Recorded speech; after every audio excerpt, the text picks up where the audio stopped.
right, good morning class. Today is Wednesday, May the 6th, 2020, and I hope you're having a good day today. We're going to start with our daily language review, and we're going to do two of them, so we'll go through these rather quickly. First we'll do day 3. Day 3. The toy I like much is called Legos. Let me put it right here. The toy I like much is called Legos. I thought of Mary and Finn and Jeb, and I know several of you like to play with Legos, more of you than that too. The toy I like, I is supposed to be capital I. Always use I. When I is by itself, it's always capitalized. I like much. Much is supposed to be most. Is called Legos. Legos should be capitalized. It's a specific name of a toy. Legos are small plastic. That is not spelled correctly. We don't need the K. Plastic. Blocks is not spelled correctly. Blocks. That are used to build things. All right. For the rest of that, numbers 3 and 4. You can even build tall buildings with Legos. What's a synonym? A synonym is a word that is very similar. So you're going to pick the word build and think of a word that means close to the same thing as build. I came up with create. You can use, let's see, I'm sure there's others that you guys can come up with as well. Number 4, Legos come in many kinds of building sets for kids, and there are also sets special made for adult. Change the word special to an adverb. Special is an adjective. How do you change it in a word from an adjective to an adverb? You add 2 letters, L-Y. All right, let's go through number 4, week 31, day 4. Raisins are a dried and wrinkled fruit. Dried should be D-R-I-E-D. Change the Y to an I and add E-D. And wrinkled is not spelled correctly. It's got a W in front of it. So wrinkled fruit. Oops, I forgot my period. It's in the book though. Raisins are grapes that have been lefted in the sun to dry. Lefted is not spelled correctly, just left. And the sun. This is the kind of sun that belongs to a father or a mother. It's a male child, so we want the S-U-N. That's terrible writing. Okay, the sun to dry. Forgot periods all day. Okay, so that's those are our only corrections. There are only 2 on the top, 2 on the bottom for day 4.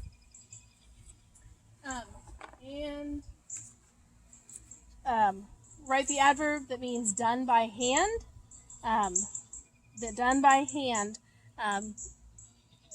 Think about the Spanish term for hand, and manually is the L-Y word that goes with done by hand. Grapes don't become raisins until all the water inside them is removed. We are looking for the prepositions. There are 2 of them. Until and inside are both prepositions. Remember, prepositions are little words in a sentence that tell where. It usually comes in a phrase, and there's a noun after the small word. And it can be, think about this, I told you, think about a squirrel in a tree. They're in the tree, they're over the tree, they're around the tree, they're above the tree, they're through the tree, through the leaves. So all sorts of ways that they can do that. All right, moving on. Spelling. We're going on to day 3. Sorry, I'll come back. Spelling is day 3. Not week 26. Week 31. Day 3. You are just proofreading. And this is hard. You're finding 1 word in the first paragraph that needs to be corrected. There are 3 words in the second paragraph and 2 words in the last paragraph. Do your best to find those words. And they're all words that we've had before. So keep that, but it's not easy to do. All right. Going on to our English lesson. Yesterday you watched a video on how to diagram the subject and predicate, and you hopefully did the Google Forms. I know I saw at least 5 of you had started when about midday had done that, so I'm hoping that the rest of you do that too. Google Forms is kind of an easy, fun way to get some information from you. When you're diagramming a sentence, remember the purpose of diagramming is to to figure out the purpose of every single word. So if you just have a sentence that is two words, it's very simple. Sarah swims. Sarah is the subject, swims is the verb.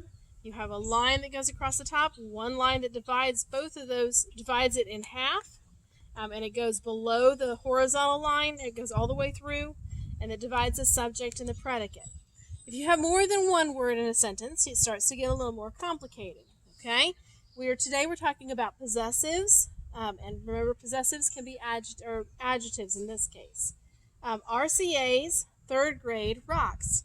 RCA's is an adjective describing the 3rd grade, and third is also an adjective telling which grade. Third is in numbers. Remember, numbers are adjectives, so they go on a slanted line underneath the word that they describe. So these are both adjectives describing the word grade, and so that helps you to, this is a word picture to show you what the job that those words are serving. So slanted lines under the subject are adjectives. What do you think a slanted line under the verb is going to be? I want you to think about that, and we'll answer that question tomorrow. All right, moving on. We're going to be looking at beautiful feet again today, and this is a paper or a paragraph to write. I need you to write well. Right? I need you to use a sentence at the very beginning that tells you exactly what you're going to be doing, what the purpose of your paragraph is. Okay? So you'll be doing that worksheet page, and it's an opportunity for you to put into words how to present the gospel. Ming Chu knew how to present the gospel, and she was given a way to do that because of her feet. And so God uses all sorts of different ways for us to have the chance to share the good news of Christ. And so this is one thing that you can do. I have looked all over for my little Chinese shoes, and I cannot find them anywhere. So I know I have them, but my little silk Chinese shoes, and but they're only about that big, and they belonged to my mother-in-law when she was a child, a very little girl. They did not wrap her feet, but she was born in China, and they were her baby shoes. And they are all made completely of silk, so they're very strong, but and very warm because it was cold where they lived. But so those are. But someday I will find those shoes and show them to you. All right, well, moving on. For science today, well, first of all, I need to tell you and make sure you're keeping up with your cursive, and you know which page we're on with that. You should be on the top of page 29. Your WebEx, you have a meeting at 10:30 today, so don't forget that. History today, we're going to be reading pages 245 to 248, and working on our presidents. So you'll be reading about the Civil War and about the two main generals. The North had a harder time settling on a certain one general to lead their troops. They started out with one, and Lincoln asked him to leave after a while because he decided he was not doing an efficient job. The South had one general who was in charge of it, a man who we know by his records and the things that he left behind, we know that he really did have a relationship with God. And he was torn as to which side he would go fight for. His home place was in Virginia. It's now Arlington National Cemetery.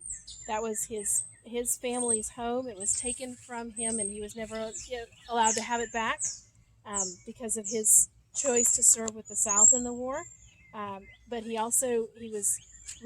was a military man who was very committed to the United States as a country too. He went to West Point and graduated from West Point, New York.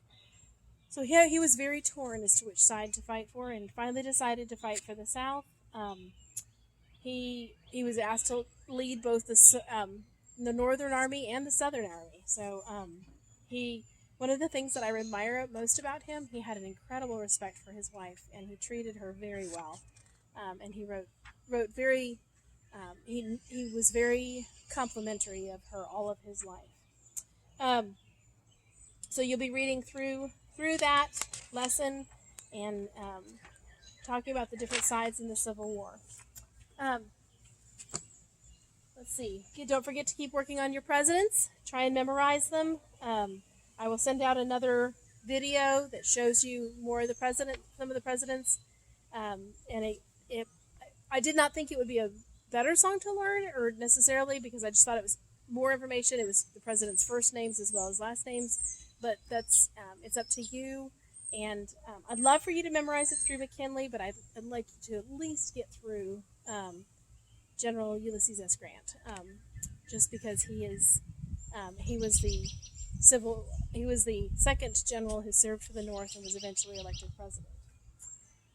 Moving on to science, we talked a lot about rocks,